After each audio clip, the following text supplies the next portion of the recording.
สวัสดีครับสวัสดีเพื่อนทุกคนนะครับสำหรับวันนี้เดี๋ยวมาพูดถึงทำไมเงินที่คุณมีถึงเน่าวิทยาศาสตร์เบื้องหลังทุนนิยมสามานนะครับผมผนวกเอา2หัวข้อเข้าด้วยกันเนาะก็คือเรื่องของเอโทปีนะครับแล้วก็ทุนนิยมสามานที่พี่เต๋านะครับบรรยงพงษ์พาณิชย์นะฮะแกขึ้นมาพูดในวีดีเท็ดทอล์กเนาะซึ่งผมย้อนไปฟังหลายครั้งมากนะครับแล้วก็ชอบคลิปที่แกขึ้นไปเล่ามากนะก็เลยอยากจะหยิบเอามาทำคลิปนี้นะครับเอามารวมกับหัวข้อที่ผมตั้งใจจะทำอยู่แล้วนะครับเพราะว่ามันอยู่ในบทหนึ่งของหนังสือเงินปล้นโลกเนาะซึ่งผมชอบเล่มนี้นะผมก็เลยอยากจะหยิบเอามาเล่าสู่เพื่อนฟังนะครับโอเคเรามาลุยกันในเรื่องของเอโทปีก่อนละกันนะครับในมุมมองของเศรษฐศาสตร์สำนักออสเตรเลียนนะฮะแนวคิดเกี่ยวกับเงินของดิจิตอลสมัยใหม่นะครับเราสามารถอธิบายเอนโทรปีในระบบบัญชีของเงินเฟียดได้ว่ามันคือการเพิ่มขึ้นของความไร้ระเบียบการสูญเสียข้อมูลและก็การลดลงของพลังในระบบเศรษฐกิจนะครับก็ขอพิเคราะห์ประมาณสัก3มิติหลักๆดังนี้เลยนะครับหนึ่งก็คือเอนโทรปีทางการเงินการผลิตเงินที่ไร้ต้นทุนนะครับในทางฟิสิกส์ครับเอนโทรปีเนี่ยคือการที่พลังงานที่มีประโยชน์มันเปลี่ยนไปเป็นพลังงานที่ไร้ประโยชน์ในระบบการเงินพลังงานคือมูลค่าที่เกิดจากหยาดเหงื่อและก็การทำงานจริงหรือว่า proof of work นะครับเงินเฟียดเนี่ยคือระบบเอนโทรปีที่สูงเนื่องจากรัฐบาลหรือธนาคารกลางเนี่ยสามารถเสกเงินเข้าระบบได้ผ่านจากการทำ QE นะครับหรือคือการสร้างหนี้โดยแทบไม่มีต้นทุนนั่นเองผลกระทบที่มันเกิดขึ้นก็คือเมื่อเงินถูกผลิตออกมาโดยที่ไม่ต้องใช้พลังงานหรือว่าทรัพยากรจริงนะฮะ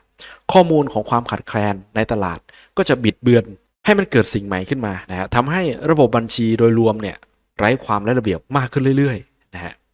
หลักที่2ครับก็คือการสูญเสียข้อมูลครับหากเรามองเงินในฐานะระบบบัญชีเนาะอย่างที่อาจารย์ตั้มแกเล่าให้ฟังบ่อยๆนะครับว่าเงินเนี่ยมันก็คือระบบบัญชีนี่แหละหน้าที่ของมันก็คือการสื่อสารความจริงเกี่ยวกับความขาดแคลนและก็มูลค่าของทรัพยากรในระบบเงินที่มั่นคงนะฮะอย่าง hard money หรือว่าเงินสร้างยากราคาเนี่ยจะเป็นสัญญาณที่ชัดเจนแต่ว่าในระบบเงินเฟียดครับที่มีเอนโทรปีที่สูงการพิมพ์เงินที่เพิ่มเข้ามาในระบบนะครับก็เปรียบเสมือนการเพิ่มสัญญาณรบกวนเข้าไปในระบบบัญชีการคำนวณที่ผิดพลาดเมื่อเอนโทรปีเพิ่มขึ้นนะฮะผู้ประกอบการก็จะไม่สามารถแยกแยะได้ว่าความต้องการสินค้ามันเพิ่มขึ้นจริงๆหรือเปล่าหรือแค่ผลลัพธ์จากการที่ปริมาณของเงินในระบบเนี่ยมันล้นออกมานะครับนำไปสู่การลงทุนที่ผิดพลาดแล้วก็หลักที่3ครับหนี้สินจุดสูงสุดของเอนโทรปีในระบบเงินเฟียดนะตามกฎข้อที่2ของอุณหพลศาสตร์เอนโทรปีในระบบปิดจะเพิ่มขึ้นในระบบเงินเฟียดนี่คือตัวขับเคลื่อนเอนโทรปีที่สำคัญที่สุดคราวนี้มาพูดถึงลักษณะระบบกันนะครับในเรื่องของรูปแบบของการสะสมนะครับในระบบเงินเฟียดที่มันมีเอนโทรปีที่สูงเนาะมันก็จะเน้นการก่อหนี้นะครับเพื่อกระตุ้นการบริโภคแต่ว่าในระบบของเงินสร้างยากนะครับหรือว่าเอนโทรปีที่มันต่ำก็จะเน้นการเก็บออมแล้วก็การลงทุนระยะยาวส่วนลักษณะของระบบที่มันมีความซับซ้อนนะครับกฎระเบียบก็จะยุ่งยากบัญชีมีความคลุมเครือ แต่ว่าในระบบของเงินที่สร้างยากที่มันเป็นลักษณะของเอนโทรปีที่ต่ำนะครับมันก็จะมีความโปร่งใสตรวจสอบง่ายแล้วก็มีจำนวนจำกัดลักษณะระบบที่เป็นผลลัพธ์นะฮะระบบเงินเฟียดเนี่ยเงินมันก็จะเสื่อมสภาพเพราะว่ามีเงินเฟ้อเข้ามาใช่ไหมแต่ว่าในระบบของเงินสร้างยากหรือว่าเอนโทรปีที่ต่ำเนี่ยพลังซื้อก็จะคงที่หรืออาจจะเพิ่มขึ้นก็ได้บทสรุปในเชิงปรัชญาครับในขณะที่ระบบบัญชีของเงินเฟียดกำลังเดินหน้าสู่สภาวะ head dead ก็คือสภาวะที่เอนโทรปีสูงสุดจนไม่เหลือพลังงานที่มีประโยชน์หรือก็คือเงินที่ไร้มูลค่าโดยสิ้นเชิงนักเศรษฐศาสตร์แนวนี้มักจะมองหาระบบที่มีเอนโทรปีต่ำเช่น Bitcoinซึ่งก็ถูกออกแบบมาให้มีกฎเกณฑ์ที่ตายตัวนะครับและก็ต้องการพลังงานจริงในการผลิตเพื่อที่จะทำหน้าที่เป็นเครื่องกรองสัญญาณรบกวนให้กับระบบบัญชีของมนุษยชาติความมั่งคั่งที่แท้จริงไม่ใช่จำนวนตัวเลขในบัญชีแต่คือระเบียบและก็ความสามารถในการจัดสรรทรัพยากรอย่างมีประสิทธิภาพท่ามกลางเอนโทรปีของการเวลาคราวนี้มาพูดถึงเมื่อระบบบัญชีมันพังนะครับเอนโทรปีของเงินเฟียดและก็ทุนนิยมสามัญกันนะที่ผมบอกว่า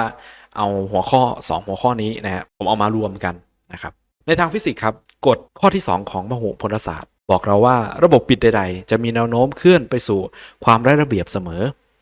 พลังงานที่มีประโยชน์จะกลายเป็นพลังงานสูญเปล่าและกระบวนการนี้ไม่อาจจะย้อนกลับได้เองโดยธรรมชาตินักเศรษฐศาสตร์สำนักออสเตรเลียนนะครับได้นำแนวคิดมาอธิบายสิ่งที่มันจะเกิดขึ้นกับระบบเงินสมัยใหม่ได้อย่างคมคายว่า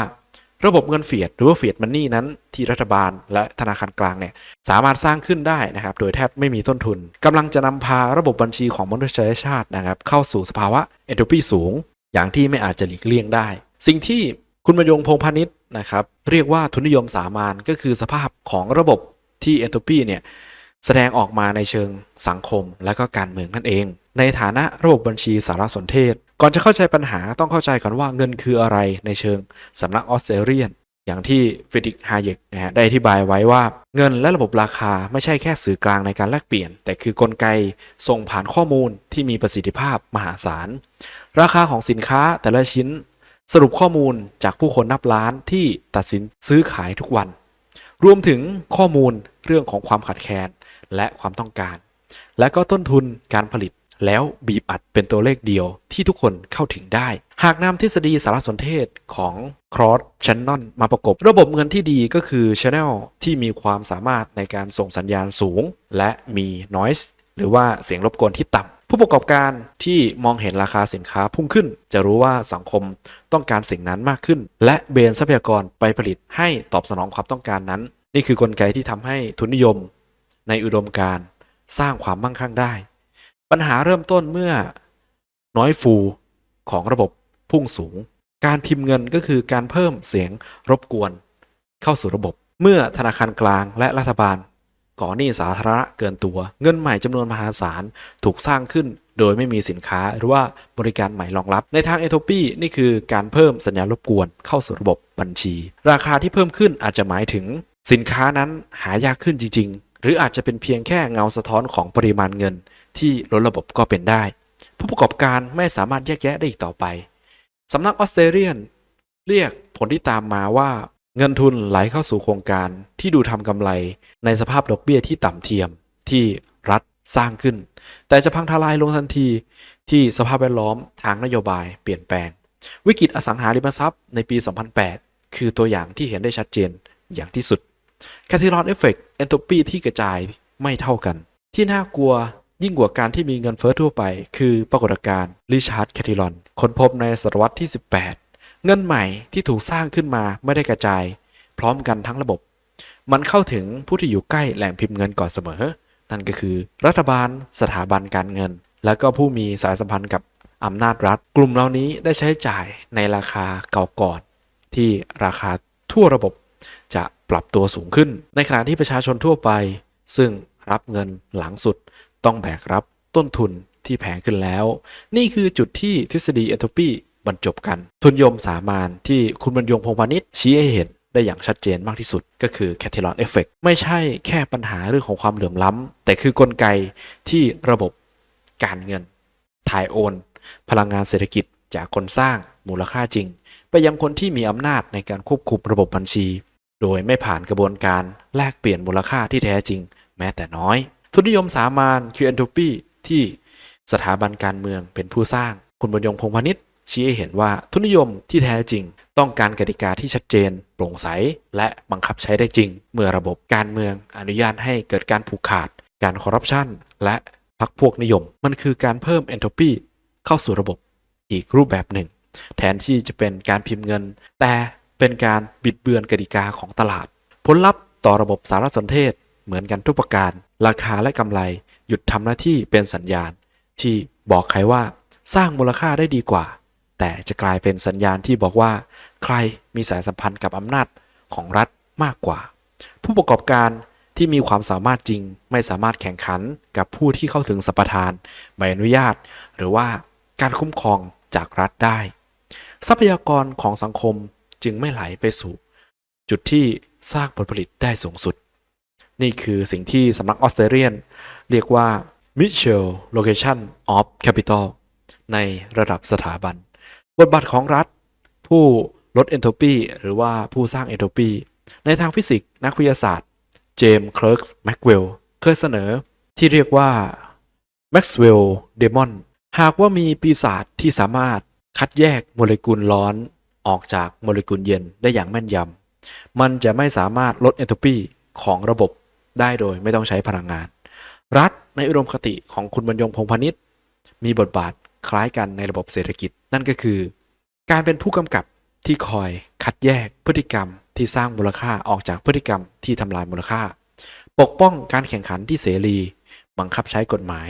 อย่างเท่าเทียมและกำจัดการผูกขาดเพื่อให้ทรัพยากรไหลไปสู่จุดที่สร้างผลิตผลได้จริงแต่เมื่อรัฐกลับกลายเป็นผู้สร้างเอนโทรปีโดยการพิมพ์เงินเอื้อประโยชน์พวกพ้องหรือให้สัมปทานการผูกขาดระบบก็เริ่มเดินหน้าสู่ความไร้ระเบียบอย่างเร็วยิ่งขึ้นสภาวะ head dead ของระบบเศรษฐกิจ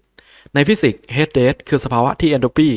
ในระบบถึงขีดสูงสุดจนไม่เหลือพลังงานที่สามารถทำงานได้อีกไม่มีความแตกต่างไม่มีการไหลของพลังงานทุกอย่างนิ่งสงัดในความไร้ระเบียบที่สมดุลเมื่อระบบเศรษฐกิจถูกทุนนิยมสามัญและเงินเฟียดกัดก่อนพร้อมกันจะเข้าใกล้สภาวะนี้ผ่านสัญญาณที่จำแนกได้คือระบบราคาหมดความหมายการลงทุนในนวัตกรรมที่แท้จริงลดลงเพราะผลตอบแทนไม่แน่นอนทรัพยากรถูกดูดซับไปในกิจกรรมที่แสวงหาประโยชน์จากระบบแทนที่จะเป็นการสร้างมูลค่าใหม่และในที่สุดระบบก็ไม่สามารถผลิตผลได้อย่างเพียงพอต่อการดำรงอยู่ของตัวเองคราวนี้มาพูดถึงทางออกของการลดเอนโทรปีด้วยกฎที่ตายตัวกันบ้างนะครับในสำนักออสเตรเลียนเนี่ยคุณบรรยงนะครับแกเสนอทิศทางเดียวกันในเชิงหลักการนั่นก็คือการนำระเบียบที่ผูกมัดตัวเองมาใช้ไม่ว่าจะเป็นรัฐธรรมนูญทางการเงินที่จำกัดการขยายปริมาณเงินกฎหมายการแข่งขันทางการค้าที่บังคับใช้จริงหรือระบบการตรวจสอบถ่วงดุลที่ป้องกันไม่ให้ผู้มีอำนาจสร้างเอนโทรปีแก่คนอื่นในทางเทคนิคครับบิตคอยคือตัวอย่างหนึ่งของความพยายามออกแบบกฎที่ตายตัวโดยคณิตศาสตร์ที่ไม่ขึ้นกับดุลพินิจของมนุษย์แต่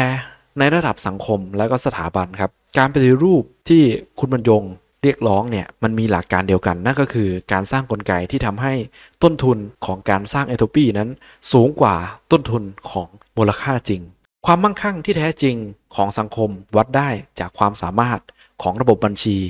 ในการส่งสัญญาณที่ถูกต้องเมื่อสัญญาณนั้นถูกรบกวนไม่ว่าจะเป็นการพิมพ์เงินการผูกขาดหรือว่าการคอร์รัปชันระบบทั้งหมดก็จะเริ่มถอยหลังสู่ความไร้ระเบียบและนั่นก็คือนิยามที่แท้จริงของทุนนิยมสามัญในเชิงอุณหพลศาสตร์ครับ